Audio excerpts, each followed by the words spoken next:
Now, me and my wife had the talk the other day, the talk that all couples in this country end up having, and that almost all males in this country have probably done a little bit of research into, or at least had thoughts directed towards it and trying to figure out what their solution is going to be inside of the situation. Because guys are constantly thinking up of things of like, oh, well, if everyone's dead on the plane and it's only me, I could probably land it if I was able to contact air traffic control, had some general directions and stuff, I could probably safely get the plane down. Or what am I going to do if I'm face to face with a bear? And I think that most guys will find some solution that's workable in their head, and I feel a little bit confident about it. They don't get necessarily anxiety about survival situations as much as, say, other people do. But the thing is, the talk that we had was, what are we going to do in the event of a global full-scale nuclear war and the nuclear winter and the resulting breakdown in society and whatnot? And really, I'm not that like worried about it. I'm not too concerned about it. Now, obviously, there's going to be some challenges with stuff, because breakdown of social order, you got to relearn and rebuild new societies and new social structures and social institutions and whatnot. But I'm pretty confident that me and my family are going to be able to survive a nuclear conflict. And I'm pretty confident that a lot of people in about 85% of the land area of this country will just rebuild. They'll just be able to rebuild and start reestablishing supply chains and markets and other things and economic systems and whatnot. And really, it won't be that bad. There's going to be a divide between urban survivors and rural survivors that will start to rise. But honestly, it's been a long time coming, and almost everybody that has useless jobs, from IT jobs or B2B consultants or lawyers or anybody else of that sort, or investment bankers for that matter, politicians as well. Politicians will be reviled for even putting us in this situation in the first place, unless they're local politicians.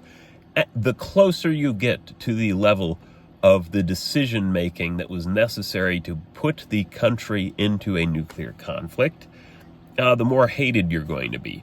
Now, the military is going to be pretty disorganized, because they're going to be a number one target, and the secondary targets are probably going to end up being things like industrial centers, railway hubs, transportation and logistics hubs, and ports. And really, that's it. Military sites, government sites, all that stuff, probably going to be a target. Major metropolitan areas, probably going to be a target. And honestly, if you live in those areas, you're going to have a few problems for the next couple of years after a nuclear conflict. Now, I'm not looking at any data or any figures on any of this. I'm not citing anything when I'm talking about this. This is entirely off the cuff.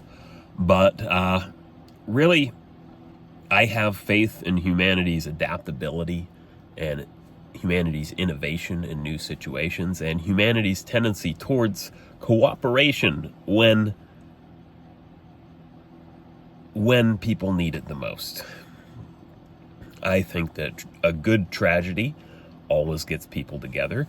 And fortunately for us this time, it's a good tragedy that cannot be milked by the political class for clout.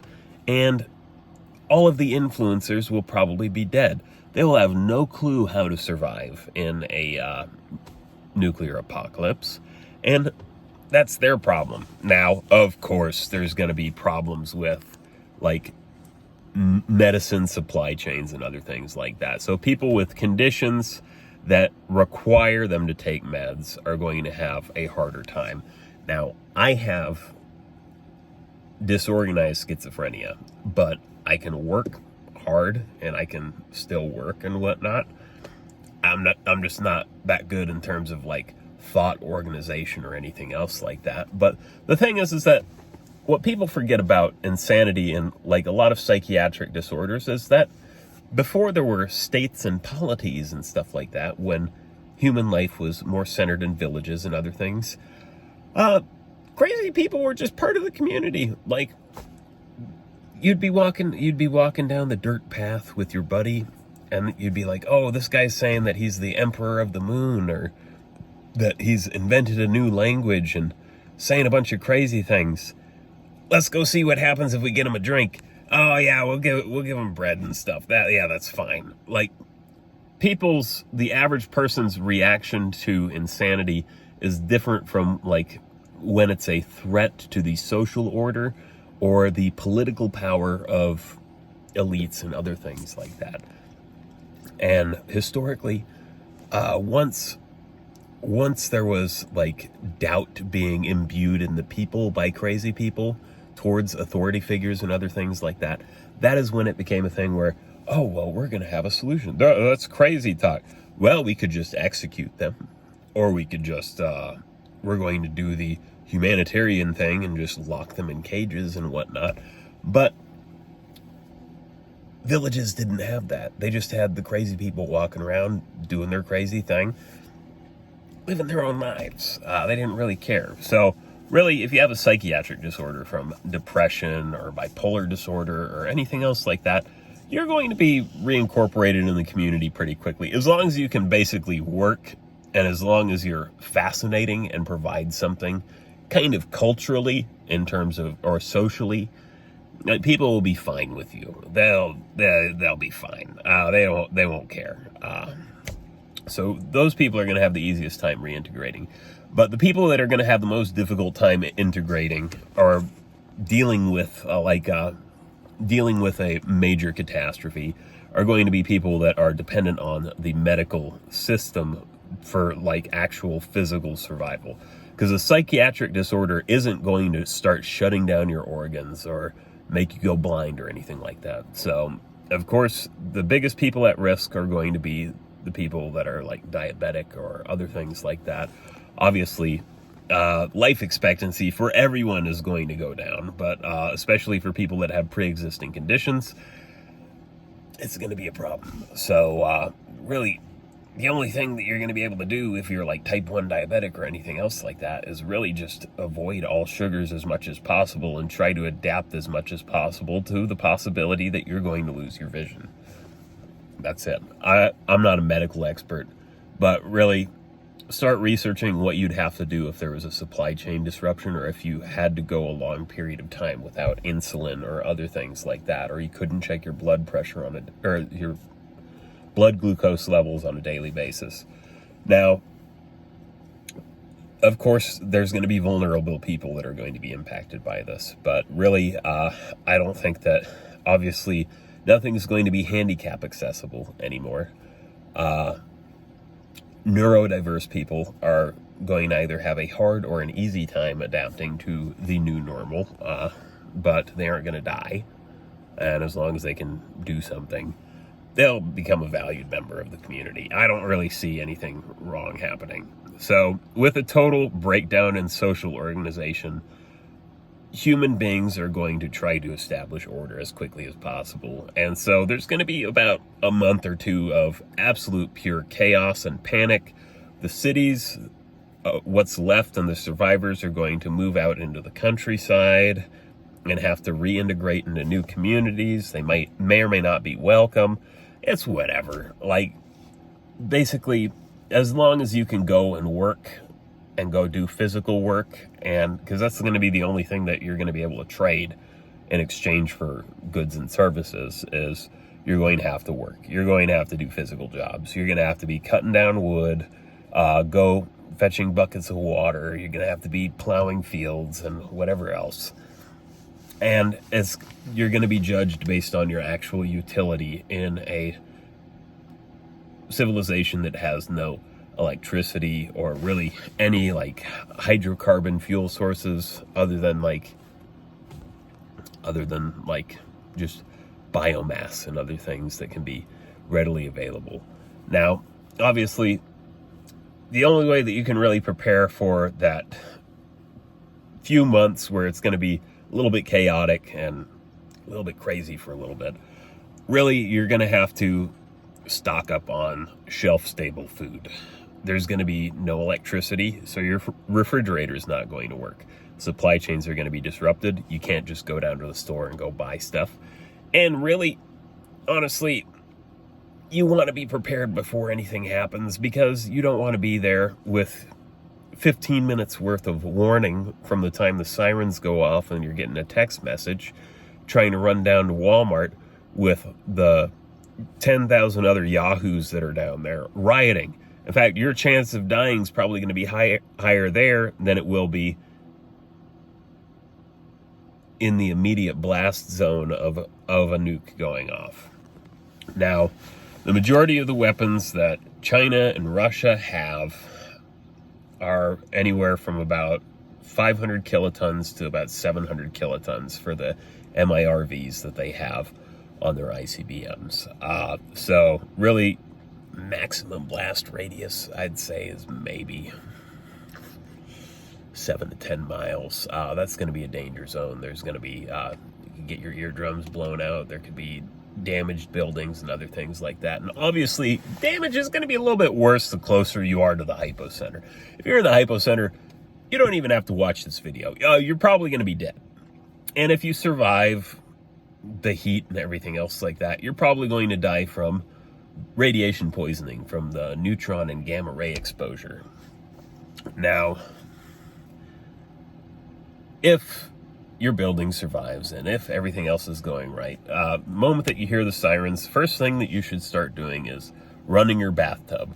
Plug up your bathtub and fill it up with water, because the utilities, the pumping stations for the water and whatnot, they're going to go down. And you're not going to be able to use the sewage system to dispose of waste. You're going to have to poop in a bucket. That's easy. You have shelf-stable food, canned meat, canned vegetables, canned fruit, rice and beans. Get a shit ton of rice and beans. You may end up having vitamin deficiencies and other things like that, but really, as long as you get the basic like macronutrients and the little bit of the basic vitamins, you'll be all right. The one thing that you're going to definitely need a source of is vitamin C. And honestly, the easiest source of vitamin C that you can go out and buy at the store right now is probably going to be Tang. In fact, Tang is a pretty good source of vitamin C. It's shelf stable, it lasts a while, and it helps mask the flavors of bad water, or bad tasting water, or water that has chemicals inside of it and stuff. You don't need to go out and spend a shit ton of money on water purification tablets or anything else like that. One thing that you can have to purify your water is a big jug of bleach. Couple drops of bleach per gallon of water, you're probably going to sterilize the water. It'll save you on fuel, and it'll save you on having to boil your water in order to purify it. Now, obviously, once you run out of bleach, you're going to have to boil your water for everything to have sterile water for drinking or for whatever else. And honestly, when you do find yourself able to take a bath, you might want warm water, especially in winter, because hygiene will still be important. Obviously, get bars of soap. You're not going to be able to carry forward like 600 bottles of hair products or anything else like that. Just get bars of deodorant soap or something. You can probably sanitize yourself pretty well.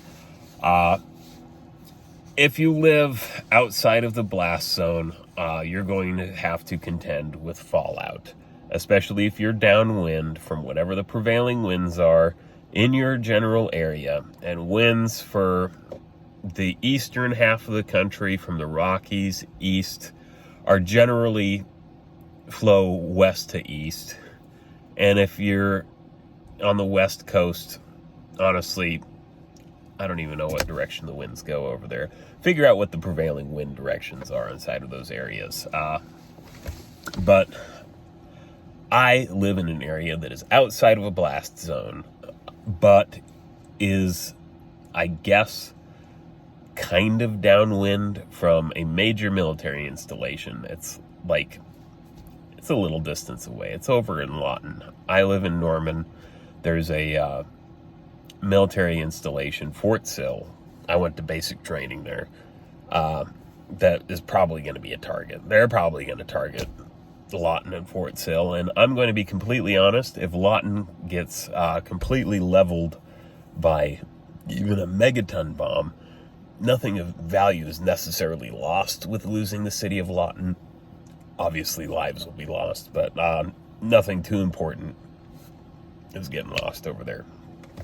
Now, fallout is going to be a problem. You are going to want to be able to have supplies and the materials to be able to shelter indoors for at least a period of 5 weeks at a max, and then you can start going out a little bit more and whatnot. But really, the only way to really protect against fallout, unless you happen to have like earth sheltering or other things that allow you to be able to get as much distance between you and the outside and sources of gamma radiation, because that's going to be the big problem, then you're going to want to find an area indoors that increases your distance between the outside and you. So, tornado sheltering rules. Oklahomans will know this. If you don't have a tornado shelter, you pick the interior-most portion of your house or in your basement, as far away from the walls as possible, and you just stay there and hang out there for a little while. Obviously, if you have young kids, and I have children, they're going to be upset that they can't watch movies or play on the iPad or anything else like that. So they're going to have to get used to just books and talking and a couple of toys for several weeks. And honestly, if they can do that, they'll adapt I think children will adapt pretty well to whatever situation you put them into. They're going to have the easiest time in a post-apocalyptic society because human beings also have a basic instinct for looking out for and taking care of children and taking care of mothers. So they're gonna have an easier time adapting to the new world. Old people are going to have an incredibly hard time adapting to the old world or to the new world because medical conditions, other things like that, radiation poisoning, other things. They got so used to just being shitheads and just boomers in general are possibly the worst generation in terms of how they have only adapted and only know and have only gotten ahead and attained their success through unrequited selfishness. And they're going to have a really hard time adapting to the new world.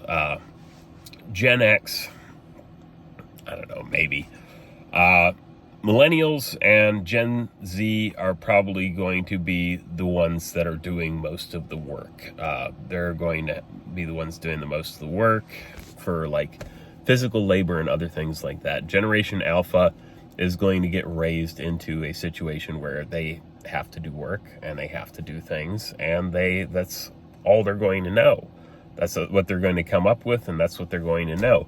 And honestly, those are going to be the people that are going to rebuild civilization the most, because they're going to see the total lack and absence of social institutions and social organization.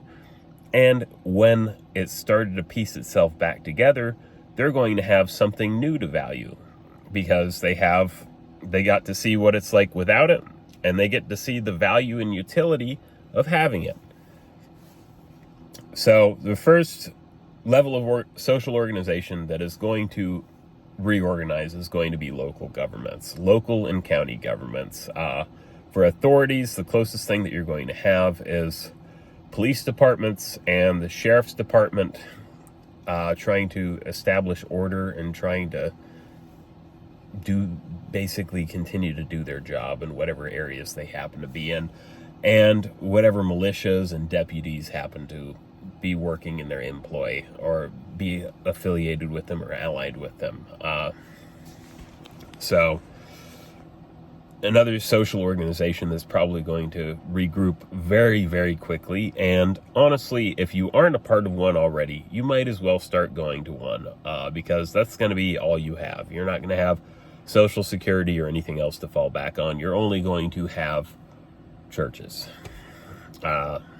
Churches have played a valuable role through history in the wars and conflicts and famines and everything else that have occurred historically. The church has always been there as an institution that brings people together, that they find out who's doing the worst among them in their congregation, and they try to provide aid to them. And if they have anything extra, they have this urge to go out and to try to share it with the people that are doing the worst off in whatever situation. Now, the two churches that are probably going to handle things the best are probably going to be the Catholic Church and the Mormon Church. The Catholic Church already has all of the institutions in place for serving the poor and the needy, and they're pretty tight-knit, and they have a pretty strong sense of that faith alone is not enough for salvation, and that they're actually called to do faith and good works, because that's what Jesus said. So ortho bros, the Orthodox Christians, are going to have a hard time, because nobody is Orthodox Christian in the United States, and really their heaviest concentrations happen to be in areas that are heavily urbanized and therefore targets. So Kyle out in the suburbs that decided that he wanted to start practicing Orthodox Christianity, just go join the Catholic Church. Yeah, minimal differences. Honestly, not really. The Mormons are probably going to form a breakaway state in the western United States. They're going to reform the state of Deseret, and they've been preparing for this shit for a very long time. All of the Mormons are called to try to store canned goods and other things in preparation for a major disaster, and they're pretty well organized with their stakes and with their churches. So they're probably going to fare a little bit better in terms of social organization. If you are Muslim, get with your mosque or worship center. If you're a Jewish, go ahead and get with your synagogue, and just go from there. That's going to be your social organization that you go to and that you get involved in. And honestly, in how bleak it will be for a little while, a lot of people are going to need God. So if you don't believe in God, this might change your mind. And in the absence of everything, you might start believing. You might start feeling something, that there has to be something out there that is giving your life purpose now, that there's some greater picture that you are a part of, that you have to participate in. So, of course, you're going to have to work. It's going to be hard for a few years, but things will return to normal to an extent. The federal government, their first things that they're going to try to be doing is secure food sources and reestablish communications and reestablish a degree of usable transportation infrastructure. It will be roads and rail, if anything. So if your town is on a railway or near a major road, you're in good luck, because that's the first shit that they're going to try to open up and that they're going to try to clear, so that way they can start transporting things and whatever else. The federal government's going to take a long time to try to reestablish control over areas, but if they still exist to any capacity, the first things that they're going to try to do is reopen up communications and reopen up transportation, and then do an inventory on what they have and what they do happen to control before they even try to attempt anything close to a relief effort or anything else like that. And it's very likely that a nuclear conflict will be the thing that ends the federal government. So I think that the human tendency towards cooperation and towards trying to ally and like form alliances and gradually expand territories into greater and greater areas, I think that for the most part, local governments will and county governments will eventually reorganize into forming state governments, and then eventually from the state level, states will ally with each other. There will be several smaller republics that will probably emerge out of the alliances, but I think that the American mindset is going to lean more towards reestablishing a nationwide government across all of the states and stuff. Now, will we have the old government? No. What we'll probably end up getting is something closer to the Articles of Confederation, where the states are given a lot more autonomy to do their own thing, but there will eventually be some national government at one point or another. There will be chaos. There will be warlords and caudillos and various other figures vying for power for a while, but eventually it will get back to there being some sort of organization and order over the next, I'd say, about 60 years. Nuclear winter is going to be something to contend with. Nuclear winter will be bad for a while, but we'll get over it. Honestly, if you live in the north, it's going to be shitty. It's going to be longer winters, shorter growing seasons. You might as well move south for a little bit. I think that the perfect area in the United States is basically going to be anything